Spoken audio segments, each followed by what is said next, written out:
So Tiffany, thank you so much for joining me today. I am thrilled to be able to talk to you about your experiences, and it's great just to be able to talk to another Miss USA sister. So thank you so much for joining us. Y'all, for a little bit of background, we have Tiffany Teixeira on. She was Miss Connecticut USA 2016 and was in the top 10 at Miss USA that year, right? Yes. So now to give everybody a little bit more background on you, where are you spending your time and what are you doing full time right now? So I'm an ICU nurse. I work at Yale in Connecticut, and that's where I am. I am there 36 hours a week at least, which is 3 12-hour shifts. Usually it's spanning to about 5 shifts just because I'm open to helping. And I'm in their surgical ICU, which is now kind of turned into a medical ICU/COVID ICU. And so we're caring for patients who have COVID, other patients who do not have COVID. And I'm there. I'm actually going in tonight for a few hours to actually fit test people for the new masks that we have. So Oh my gosh, nursing wow. things, doing non-nursing things. Yeah. Well, and you've had a really busy day because you said you were taking some classes today as well, right? Yes, I had Zoom for one of my last classes, actually. I'm graduating virtually this year from Yale, their master's program. So I'll be a nurse practitioner eventually. So I'm wrapping that up. So it's been a busy day. Yeah, for sure. I mean, like school and then this and then work after this. We really appreciate you taking time to talk to us. And congratulations on your impending graduation. That is really cool. And obviously, given the outbreak, a lot has changed. Like you said, your graduation, maybe virtual. What else has changed in your life? Honestly, quite a bit. I mean, aside from just the shifts at the hospital and the natural things that I think everyone has heard about, I miss my family. I haven't seen my family, so I've been relying a lot on things like Zoom, things like FaceTime, just to see my dad's face. We only live like 20 minutes away, but I'm very accustomed to seeing him at least a few times a week. So that's kind of the biggest change. And then I think showing your love and appreciation for people in different ways, like a little text goes such a long way now. And so I think that change has kind of made people grow more appreciative of our quality time together. Yeah, for sure. And same for me. Like you said, my birthday was earlier this week, and we usually spend time at home playing board games or Boggle, and there's usually cake and ice cream. But this year I was like FaceTiming my mom, like, tell people to stop calling me. I don't want to answer my phone. I hope you really still had cake and ice cream though. Like, I hope you still ate that. Oh, I had cake for breakfast, lunch, and dinner on my birthday. All right. Okay. Then it was well. Plenty. Yeah, for sure, for sure. Now, as you said, you're an ICU nurse. You're really in the trenches. You're on the front lines. What has your experience been from the time things really broke out to really now? So it's been interesting because watching it evolve, and it's been such a gray kind of experience because we don't know answers and we're all learning kind of at the same time. So as you can imagine, the beginning was fear. At first, it was like, I'm not sure that this is actually that bad. I think we'll be okay. And then very quickly, like over the course of 72 hours, it was disaster mode. We need to implement new ICUs. So we opened up ICUs at the hospital, and it was like things were changing every day. PPE was running low. There were more meetings than I could have ever even imagined. And so it was quite scary. But I think what was scarier is waiting for that first COVID patient to come to my unit. Like, we had a few in the hospital. New York was getting hit. We felt the devastation, but we didn't see it firsthand. And so there was anxiety in that, like, what are we going to do? And we had, I think, 2 COVID patients come in on like the first day together into my unit. And I had them the next day that I went into work. And so I remember I woke up, and I am not an anxious person, but I was like lying in my bed, like, oh my God, I'm going into work. What is happening? I got there, I had a COVID patient. And I think caring for that person for the first time, I was like, okay, I think we got this. And I think the sense of unity I felt in the beginning was everyone's on the same page. We're learning, our PCAs are learning, the doctors are learning. We're all equally confused, but we all have a similar goal in mind. Like, we're trying to just figure this out. And so that kind of sort of shifted the culture up until now. And I think it kind of allows you to see the silver lining in all of this, because now there's a sense of calm. We still don't know what's happening, but we've kind of implemented enough things to feel a little bit more comfortable with caring for patients. Do we know if things are working? No. But yesterday we discharged our 1,500th patient that was admitted with COVID. So there's certainly a light at the end of the tunnel. It's still scary, but I think that seeing the change over the last 4 to 6 weeks, it definitely makes me feel like there is a happy ending coming. We just can't see it yet. Great. So that initial sense of like overwhelming stress or anxiety has sort of dissipated a little bit, and you've got Yeah. sort of a routine going now. Yes, it's still, there's uncertainty, there's still fear, there's still a lot of gray and unknown, but I think getting into some sort of routine and seeing, we certainly do see the downside, and we see people succumb to the effects of COVID, but also seeing the unity that has come from it, I think that it's giving us hope moving forward.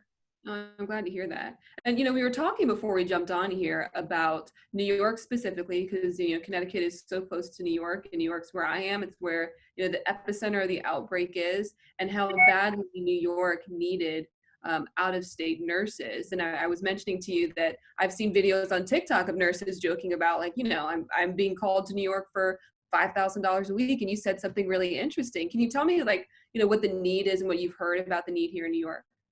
So I actually get text messages from travel nursing companies daily. Like I probably got 5 today already. I am bound to my hospital because we're in Plan D, and besides that, that's my family, and so it would be like jumping ship. But the rates are $10,000 a week or something, and part of that would be untaxed. And so I think that speaks volumes to A, the need, but also B, like I think that's people recognizing that this is a danger zone. It's scary and it's unknown, and so there's a serious need for help. And I mean, it's nice to know that there's some sort of financial perk to that if you choose to pick up your life and go, because some people are coming from Nebraska and going into New York and never been in New York, but also have never been in the middle of a pandemic. So it's alarming to like hear those numbers, because you're like, wow, is it that serious? Yeah, well, I think even beyond just hearing the numbers, living here in New York is very scary. And it made me think about, how many states are going through a reopening process now. And I think some people forget that there is a very serious number of deaths and outbreaks that are happening right here in New York. Whereas like living here, I'm reminded of it every day. So knowing that there are some states that are opening soon, I know Texas is starting to reopen starting May 1st. Opening, obviously some smaller businesses, some retail stores, some restaurants. What are your thoughts on, different parts of the nation starting to reopen? It's certainly scary for me because I think you and I share a similar outlook. You're in New York City, you're reminded every day, whether it's the quiet streets or just what you see on television, talking to your friends that are there. I'm at work, I'm seeing people that are struggling with this illness. And it definitely scares me because I think in the tri-state area, we have a different perspective. We see a different level of severity. I'm not familiar with Texas's numbers. And typically I'm all for states saying, yes, you should make this call. You can do what's best for your people, and every state should have its own right. But I think now it's beyond what each state should do. And I think knowing how bad and how serious this can get, there could be a whole second wave by Texas just opening up. So it definitely scares me. I hope and pray that they're using proper protocols. I know for certain that if Connecticut was opening up May 1st, we would not be ready. And I think that it's the same thing for New York. But I think we realize that because we've seen the severity. So I am afraid for other states to open up. And I do hope that they're taking all the precautions prior to doing so. Yeah, certainly. And I think, even my home state of North Carolina, I think the governor there, Governor Cooper, extended our stay-at-home order through May 15th. And then even then, or it's either May 8th or May 18th, or May 15th, one of those days. And even then, I think he's got like a phased out plan about how things will open up. It's like first, if we maintain this level of, infection rate or death rate, then we can move to phase 2. And if we, move beyond this certain benchmark, then we're going back to phase 1 and we're going to move backwards. And so seeing some of that and seeing some information and knowing that, there are some leaders who are, taking very careful precautions is nice to hear, because like you said, I think, there are a lot of us who are very afraid. But there's so much information going out right now. And I think even for me, it's hard to decipher, like, who do I listen to? What do I even know? Like, I mean, I just spat out some dates and I'm like, is that the date that I heard? Or I'll see graphs on social media. How do you recommend that people sift through all that information? I think it's hard. It's hard for me. When I have a brief second going from Instagram and then just seeing my newsfeed, I'm like, this person just said this and this person said this. There's a lot of motive behind certain things sometimes. And I think we have to recognize that. And even as someone working in it and having some knowledge, I feel like I could be believing one thing that's incorrect and something that's not. And there's so many different things were being fed. There's vaccine information, there's spreading information, there's you should wear a mask, you shouldn't wear a mask. And I think that it's very easy to become overwhelmed with it. What I have been doing and what I think other people may want to do is stick to your state, get that information, and then I listen to the White House. So by listening to those two things, I know what's directly affecting me in Connecticut, and then I also know what is the general feeling coming from the White House and coming just nationwide. I mean, I don't know if it's right or not, but it helps to keep me from feeling confused. I mean, enough things change at the hospital every day, and then to try to keep track of what's going on in the world, it is overwhelming. Yeah, it certainly is. And I think that's great advice to especially like start with you and your state and know what's going on right there locally or regionally and figure out what you can do beyond that. Even there, one of my Miss Universe sisters, Miss Vietnam, I was talking to her the other day and we were going to do an Instagram live. I'm like, what do you talk about? And she's like, well, we have reopened here in Vietnam. And I was like, you guys have like your whole country has? And I forget that, this outbreak really started almost in steps and it hit different countries at different times. And there really are people who have opened up. It's kind of scary. It's fascinating to me. One of my friends I go to school with, she is from Korea, and they've kind of slowly started reopening, but they also limited their outbreaks very early on. It's pretty admirable how they did that. But it's interesting because I think we're just in the midst of it and we're still trying to plateau. And I think we're starting to plateau, that we forget that people already lived this. It makes me nervous, but it's interesting. When you said Vietnam, I understand that it's a international problem, but knowing someone there who lived through it, doesn't that make you feel even more connected as as an entire world? It's crazy. It really does. Yeah, but you're totally right. I mean, it makes me think of that, what is it, High School Musical song, like, we're all in this together. Yeah. You really are. Yeah, like all of us had to figure out. Yeah, all of us had to figure out getting masked. All of us, had friends or family members or loved ones or someone who someone else knew who was hit with this. And it is interesting that I think we're all going to remember at the beginning of 2020 when all of this crazy stuff happened. Do you have any friends or family members who've been affected?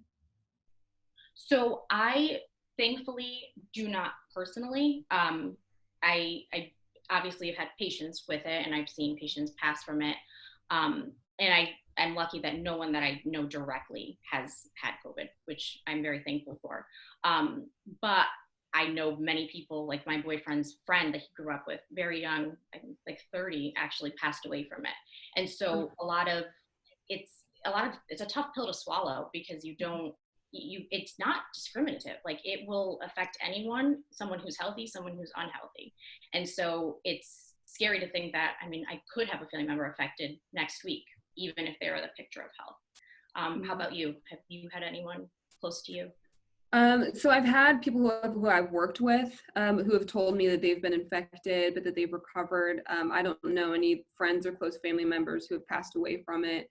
And hopefully that doesn't happen, because I couldn't imagine. And I really feel for people who have lost parents or friends or other loved ones, because I think it really hits you hard and it makes everything that's happening become more real.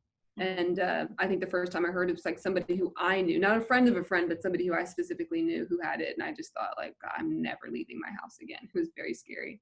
Well, I was thinking in the realm of someone who passed away from it, but my peer that I work with, like a nurse that I work with, she actually got COVID 3 weeks ago, and she's recovered and fine and back to work. But it's that moment I was like, oh my goodness. And across our hospital system, we've had a few hundred people test positive, but no one has succumbed to the injuries or the effects of it that I know of. But it's scary when you actually have someone close to you that gets it. You're like, A, are they okay? But then B, like, when was I with them? How close was I? Did I have a mask on? It makes you kind of think and kind of go into that panic mode too.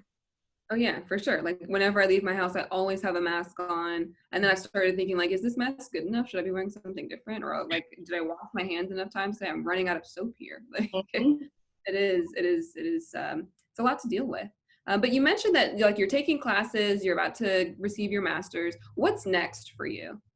So once this all passes, the plan is to become an APRN, and I'm thinking about practicing in pain management and addiction, like treating. And what is an APRN?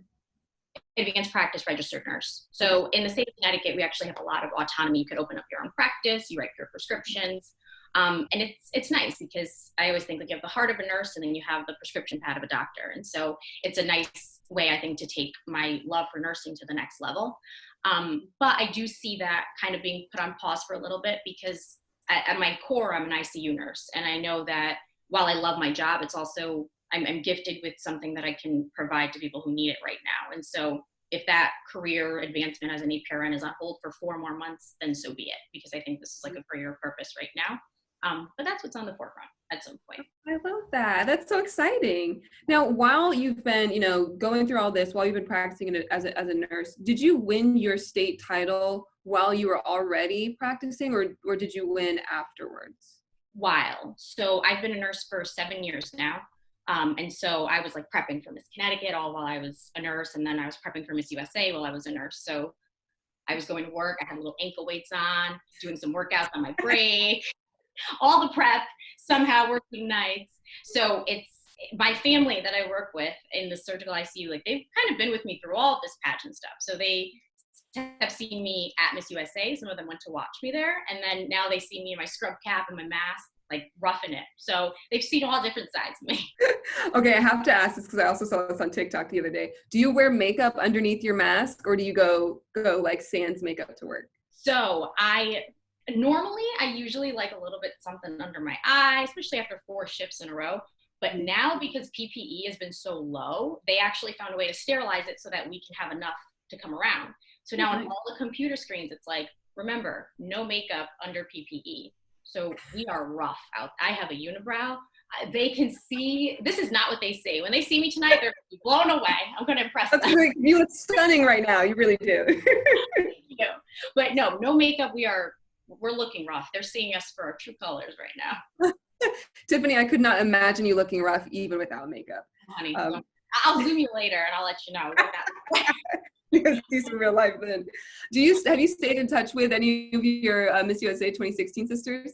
I have actually. Today's Thursday, right? Tuesday, yeah. I missed it because I was working, but they actually had a Zoom. I feel like there were 20 of them in it. There's a few of them that just moms.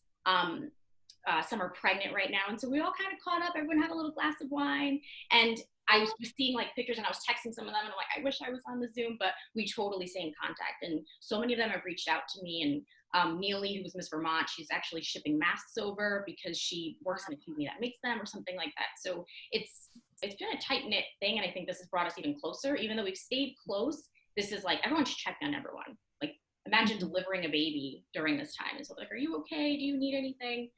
So it's nice to have that extra sense of family outside. Yeah, well, and it's nice to know that like even after you're done competing, you really do still have that sisterhood. I talk to people about that all the time, about how you really do gain like this huge set of friends and family. And it really is true. Like people stay in touch. Even my group chat that we've had for class 2019, like we're always messaging in there. There's always something going on, a reunion that we're setting up. So, I mean, it really is cool. And it's nice. And it's like, it's women who are driven and strong and outgoing, and we all have each other's backs, and we call my class the Sweet 16 because we were 2016, and so we've gone to each other's weddings, and it's just very sweet. And I think it's what pageantry is at its core. Like they're always like, oh, pageants are catty and whatnot, but truthfully, no. Like you really do get this nice support system, this family.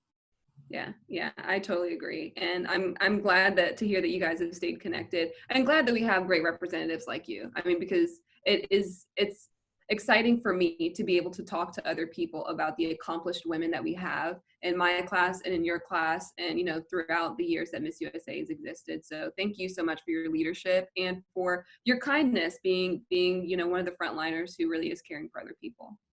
Thank you for saying that. And you, Miss Lawyer, all of that. I think you're my fine representative yourself. Well, thank you. I appreciate that. But like I said, your services are what we really need right now. And we appreciate you just taking the time to talk to us during your busy day. So thank you so much. Oh, no, it honestly was an honor. I was like, I get to put makeup on today. This is going to be a good day. Perfect. Well, thank you so much, Tiffany. Be safe. You too.